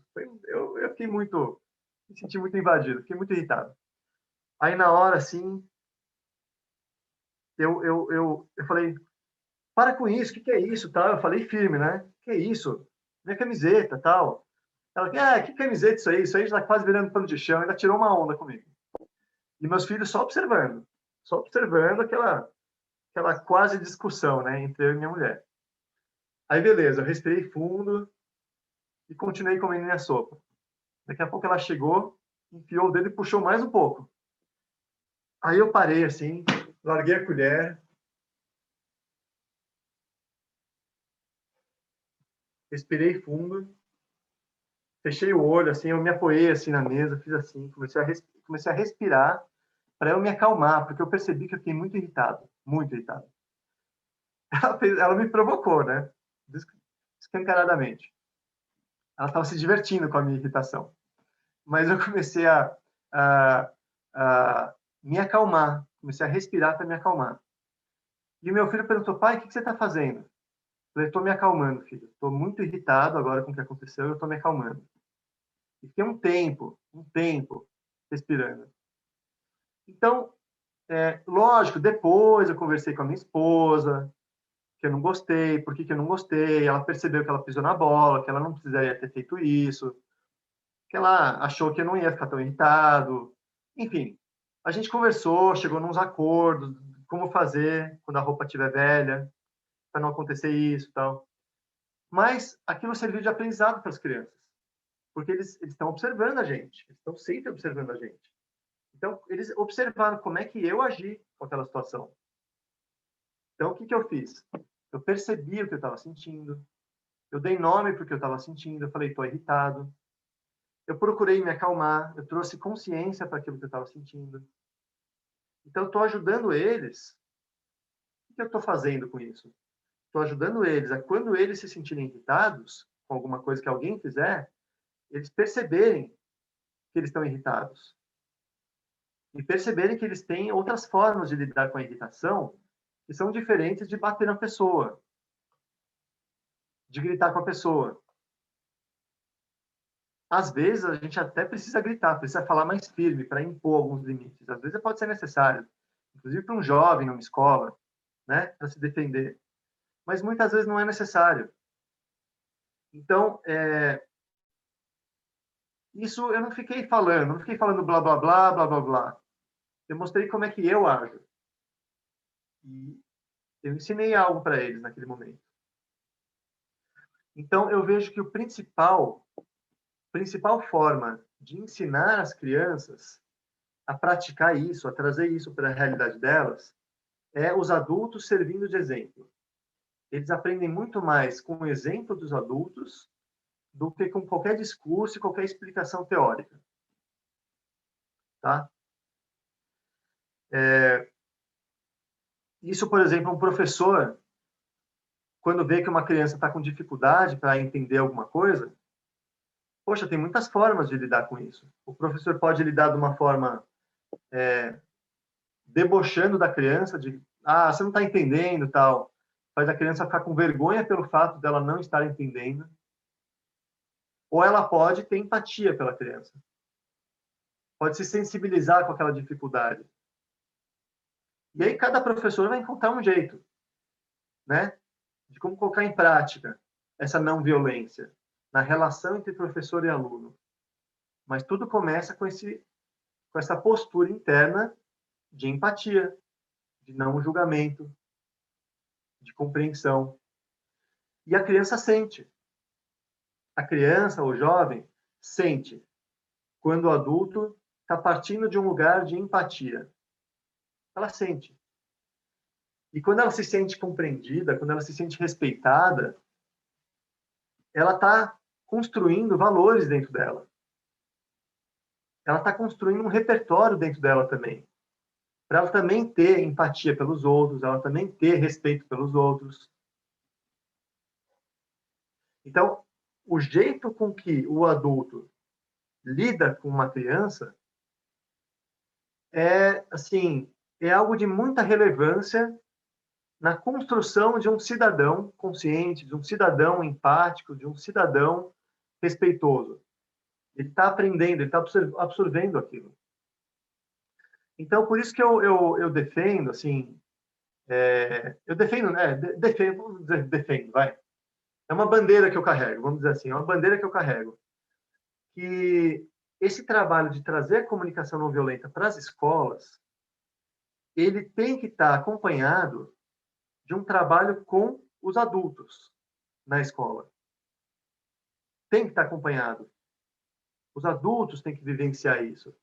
Tem que vivenciar o que é um círculo de diálogo, o que é um círculo de resolução de conflitos, o que é uma mediação de conflitos, que é, como é que é esse sentimento de empatia, de ser compreendido.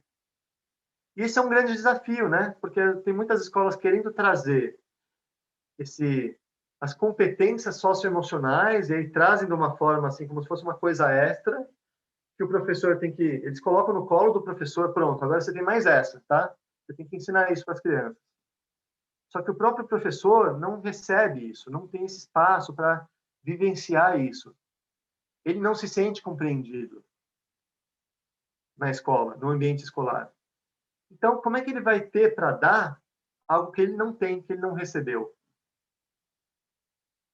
Então, o trabalho das escolas tem que começar pelos profissionais, para que os profissionais tenham essa bagagem consigo para poder oferecer para os alunos algo que não seja algo teórico, conceitual, mas que seja algo vivencial, que eles sabem o que é.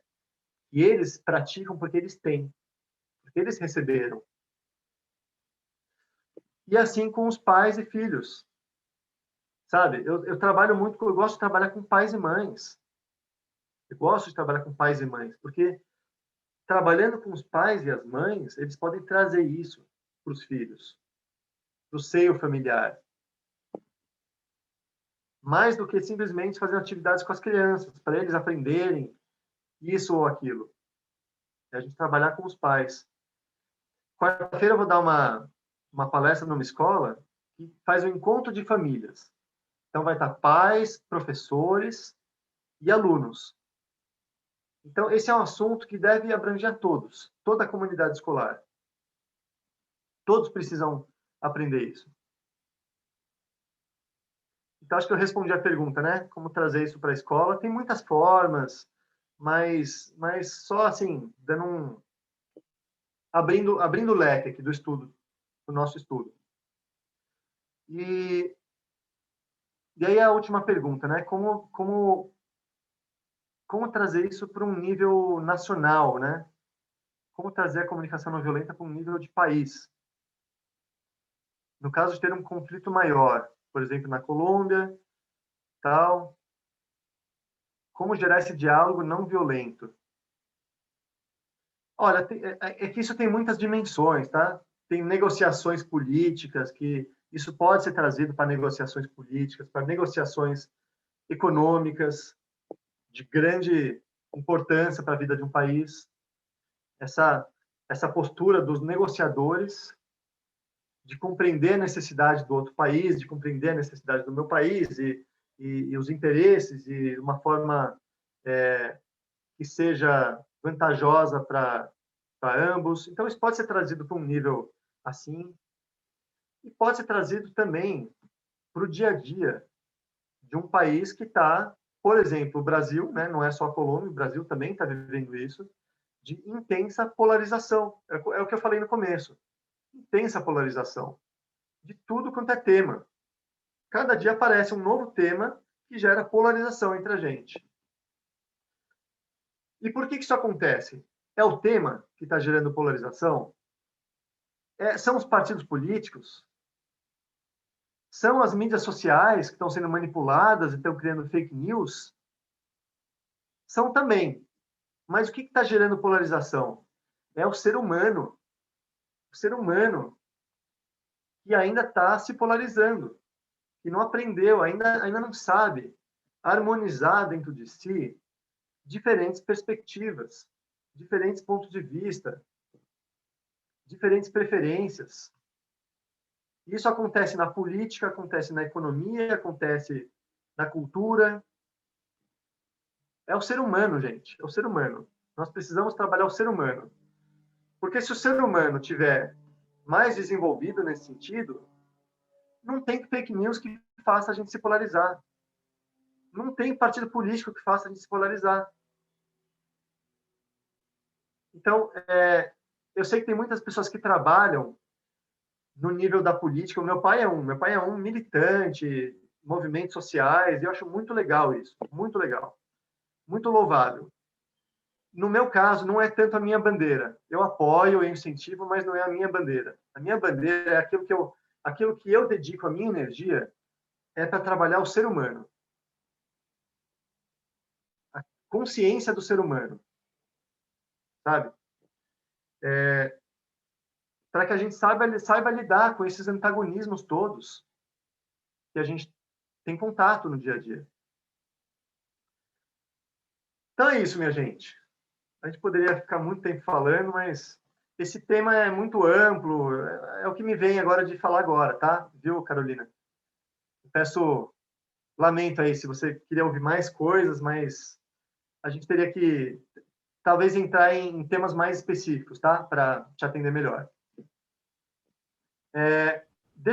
Catarina, deixa eu só aproveitar, eu vou colocar mais um link aqui, que é um outro curso que eu tenho também, que também está lá, está à venda, quem quiser, é um conteúdo gravado, que é sobre comunicação consciente para uma advocacia pacificadora. Como viver e aplicar a comunicação não violenta na resolução de conflitos. Esse link que eu mandei agora. Então, é justamente isso. Como trazer a CNV para a resolução de conflitos. Isso serve para profissionais do direito e também para qualquer profissional que queira ajudar pessoas em conflito. Tá? Como trazer isso para a prática? Então, está à disposição de vocês, tá? Quem quiser saber mais. E é isso. Quero agradecer. Eu vou passar a palavra para você, tá, Catarina, para você fazer o fechamento, mas deixa eu falar primeiro. Quero agradecer o convite, a presença de vocês, a companhia. É uma companhia, né? Estamos estudando. Eu também estou estudando tudo isso, é tudo um grande aprendizado. E estamos juntos. Se quiser me procurar para a gente continuar estudando algum tema mais específico, pode contar comigo. Eu também vou contar com vocês, tá? E é isso, um grande abraço, fiquem com Deus, desejo paz para todos. Yuri, muitíssimo obrigada por esse momento. Eu acho que foi assim um momento incrível assim para todo mundo aqui. E é isso para o nosso grupo, né? Mas também para a gente enquanto pessoas mesmo. Eu falo por mim. Eu também me sinto nessa mesma caminhada. Então é isso. A gente vai crescendo junto e vai trocando daqui para frente também. Quem sabe outros momentos e outras oportunidades também de colaboração. O TEIA está aqui também aberto para você sempre. E eu acho que todo mundo aqui sente a mesma coisa, que é essa gratidão enorme, né? Então, só isso mesmo a te dizer. E aí eu passo a palavra para a Rayane para ela para encerrar esse momento tão bom para todo mundo. Um abraço. A professora já falou tudo, né, gente? Obrigada por vocês estarem aqui também. Muito grata a Yuri ter topado participar e a vocês também colaborarem com a gente. Sem vocês a gente não estaria aqui. Não é mesmo? Eu sei que são muitas coisas virtuais, às vezes a gente não está mais aguentando. Pode ser um ano assim. Mas muito obrigada. Foi incrível. Acho que vamos ainda ficar uma semana, eu mais, pensando igual a Evelyn disse, ia ficar aqui, ó, castelando na cabeça. E aí, vocês estão liberados. Não esqueçam de assinar a ata, que eu já postei e Renan já repostou também. Muito obrigada. Um cheiro no coração. Tchauzinho e muita paz para vocês. Tchau, gente. Tchau, tchau.